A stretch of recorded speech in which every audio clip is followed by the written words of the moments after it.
moment since we went under the hood, but today seems like a great day to talk about coolants. It's hot right now, and you need to make sure your car is running at the right level so nothing happens. Let's go under the hood with Patrick Neely. All right, Patrick, good to see you again. Always give you the elbow because you got the dirty hands always, but hey, that means he's working right. So, the weather's hot. Yes. It's boiling hot, as things maybe in your car are boiling where you don't want them to be. Don't want them to be at all. Now, naturally, people think of coolants, right? Keeping your car cool. So tell us today why it's so valuable and what we're going to look at right now. Okay, well, in just a second, I'm going to open up the hood and just kind of show you what you can be looking for. But coolant is really, really important to keep your engine running well.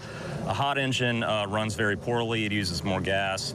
It actually will damage things to run them over time. So you want to keep it running at an ideal operating temperature. Coolant helps you hold it right there at a good temperature for your car. So it's the right thing. I mean, a coolant is exactly what it sounds like.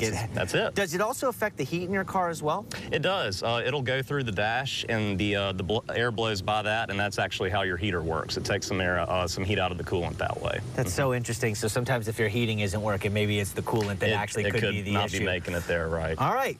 Well, we call it under the hood for a reason, so let's get under the hood. We'll get in there. All right.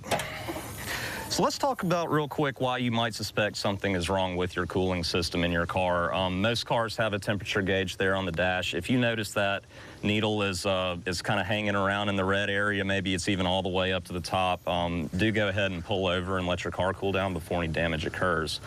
But that can be an indicator that you've got a problem. One of the most common ones is low coolant. Things do leak. It's a liquid system.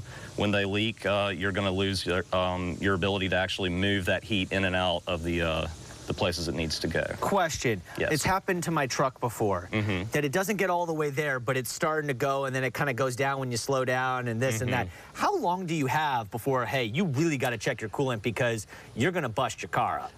If you notice that the needle is moving differently than it normally does, I would go ahead and pull over. It's got to be an immediate. It's got to be an immediate right, thing. And some really critical damage can occur. Hot engines, as parts get hotter, they expand and they'll actually start to rub together really, really hard, which will destroy your motor without a doubt. All right, so let's take a look. Where is it in Okay, you've got two places that you can look, and one of them, this is where I need to give a warning to you at home.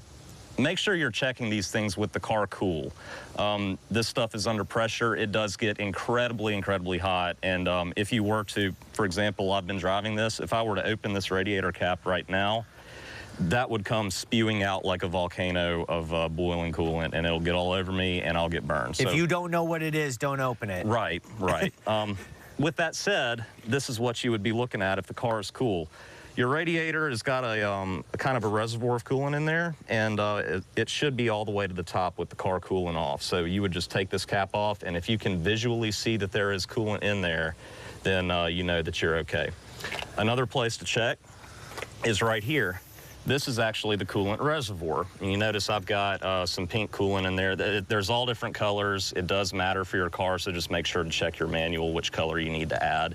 But there will be two lines on there, a high line and a low line, and mine live here. There's an F for full, which is where I'm at, and then all the way down here would be an L for low, and if it goes below that level, then I know that my car might be leaking somewhere, using more than it needs to. Is this something you want a professional to put in, or is it something you can do yourself, but you got to be careful? Because, you know, a lot of the things that you've shown us, it's not dangerous as long as you follow the directions. Right. This one, it sounds like there can be some issues, and maybe a professional might be the best option. Right. You're just dealing with some very hot stuff. If the car is cool, there's virtually no risk to any of this. Okay. If the problem would be where if you were to you know, your car's running hot, you run outside, you panic, you try to see what's going on real fast.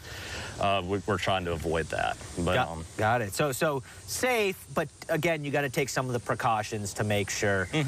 Awesome. Hot weather, and this is how we're going to fix it. Patrick Neely always helping us. All right, Patrick, thank you so much. We'll see you soon. Yes, sir.